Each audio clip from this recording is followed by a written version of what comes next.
that was done there. With that, I'll turn it over to the Lieutenant Governor for a minute, and then we'll open it up to questions you might have. Lieutenant Governor. Thank you, Governor. It's a good night because it's almost over. But it was a good session. Honestly, I know every session is hard. This is my 13th one, 5th one as Lieutenant Governor. I did 8 as a state senator.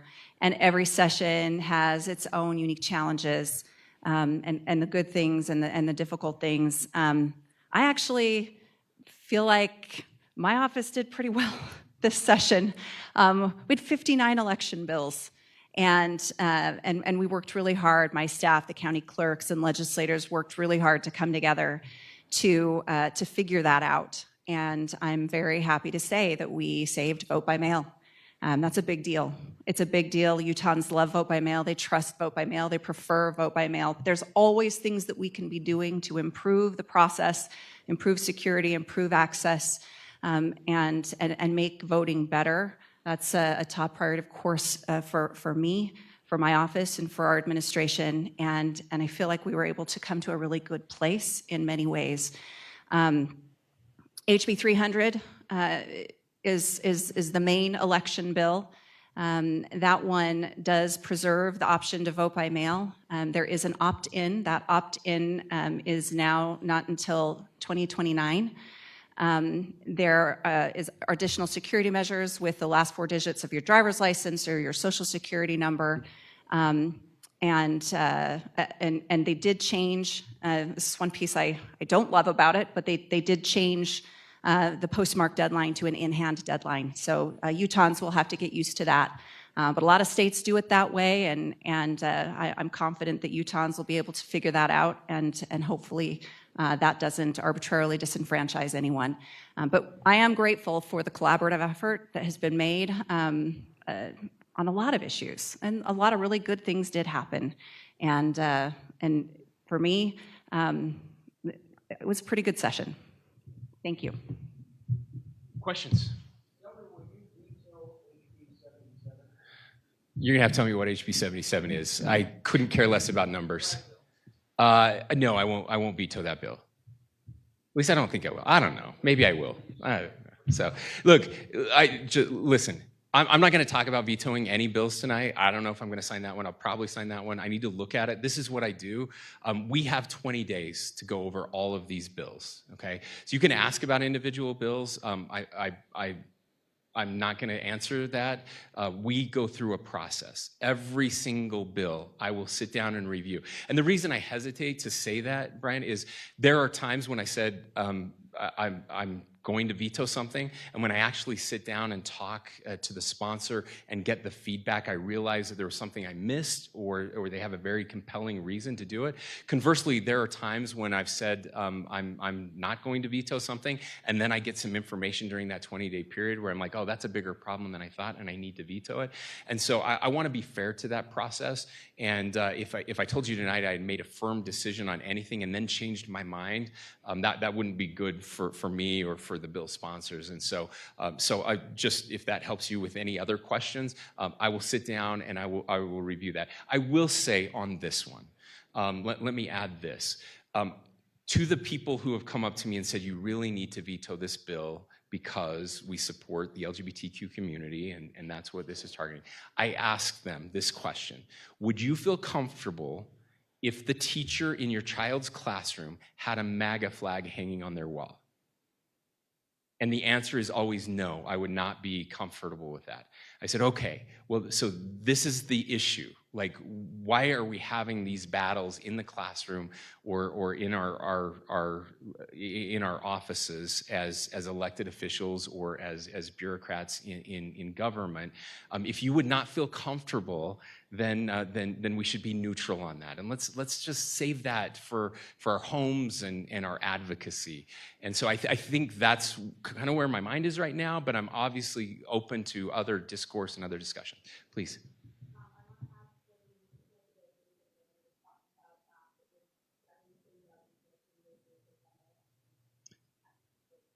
Yeah, I'm very supportive of it. I think it's a brilliant bill. I've said this before, and I'll say it again. I'm concerned about the erosion of trust in elections. Now, there are some people who know better, who have completely lied about our election system for their own gain or whatever reason it is, and undermined that trust in elections. I do not condone that, and yet it has happened. Lots of people wrongly believe that we have mass fraud in our elections, and it's just not true. But we need to restore trust to them as well. And how do we help those people understand that we're doing things right? And that's what I love about this bill. These are things that we could have always done and that we can do now. Certainly including those security measures like the last 4 digits of a driver's license or a social security. That's something we could have always been doing and should be doing. And we get an opportunity to do that now. And so we get I think we get the best of both worlds. We still have vote by mail for those who want to vote by mail. We have more security for those who are using vote by mail, and for those who don't, they get to go have an incredible experience voting in person, and that's what we should do. This is a constitutional right, and just like every constitutional right, we want to make sure that people have an opportunity to exercise it and also protect it in a way that legitimizes it. And I think that's what this bill does. Yeah. It does not phase it out. It does not phase out. Sure, yeah. Again, anybody who wants it gets to vote by mail. So yeah, we're not going to send ballots to people who don't want to vote by mail. Yeah. Oh yeah. Absolutely, in fact, there was money included for that. There will be a tremendous amount of outreach, and I want to go back to something Lieutenant Governor said earlier, and I know she and I have a little bit of a disagreement on that, which is okay. Sometimes we disagree on things. I agree with the concern that people might be disenfranchised whose ballots show up late. I also believe that one of the reasons that we have lost trust in elections is because it takes us way too long to count ballots. And that allows these bad actors to take advantage of that time frame when we're still counting ballots to lie about what's taking so long and that something nefarious might be happening. We need to get more results on election night. This will allow us to do that, but it does mean that we have to be responsible Americans and responsible Utahns and understand the way the mail system works, and you have to send your ballot in a lot earlier to make sure that it counts. That's going to be really, really important. And so the Lieutenant Governor's job, a job I once held, is to make sure that we get that out there, that we let everyone know, and I know that's a top priority for you to get that out there, please. Well, there is, I think, $2 million, maybe $3 million, to do voter outreach to make sure that we're not disenfranchising people. Another good thing that bill does is it provides free state ID for people who don't have the money to pay for their own. So I think that's a really good positive thing. We were also, I was very concerned about making sure that tribal members were held harmless with the ID requirements.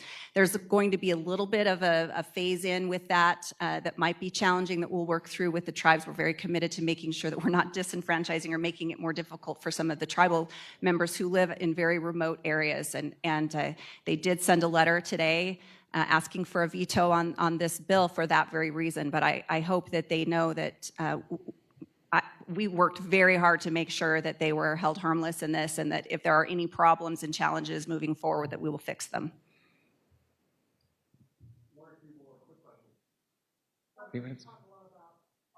These two. Yeah.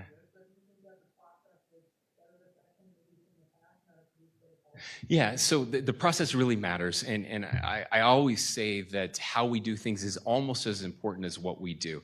It doesn't mean we always get it right. Again, it's a 45-day session. It's hard to move so much. I've said to a few of you, and I'll say it again, I think we pass way too many bills. I'm going to be talking to the legislature about that again this post-session, and seeing if there aren't some things that we can do differently to ratchet that down so that we can have more process, so that we can get better outcomes. But it's messy. It's called sausage making for a reason. It's ugly, but it works. And I love that we have this process. I love the way our legislature works. We both served in the legislature. The lieutenant governor longer than I did, but we're really proud of what they've been able to accomplish in such a short amount of time. And the last question over here.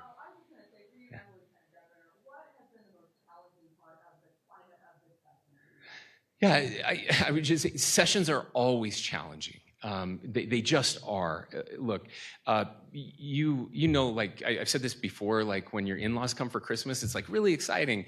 And if they stay for 45 days, sometimes your nerves get a little frayed. And certainly we all feel that way right now. The House is mad at the Senate's mad at the House, the Senate's mad at the auditor's mad at the senator. We're mad at everybody. No, we're not mad at everybody. We love everybody. But that's the challenge. The most challenging thing is the session. It will always be challenging. There has never been, nor will there ever be, an easy session where we get everything we want and it's all roses and unicorns. That just never, ever happens.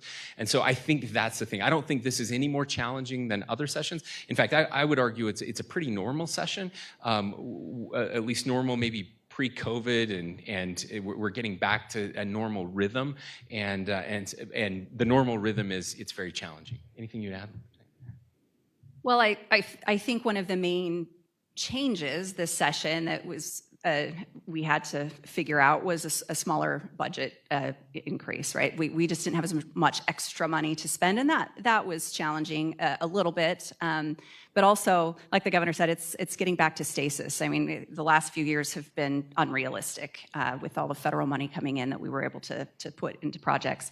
Also, another challenge was so many new legislators. So there were a lot of people on Capitol Hill who were trying to find their way around, right, and figure things out, and were really excited to do good for their constituents. And so that was just a unique challenge this year that we didn't have last year.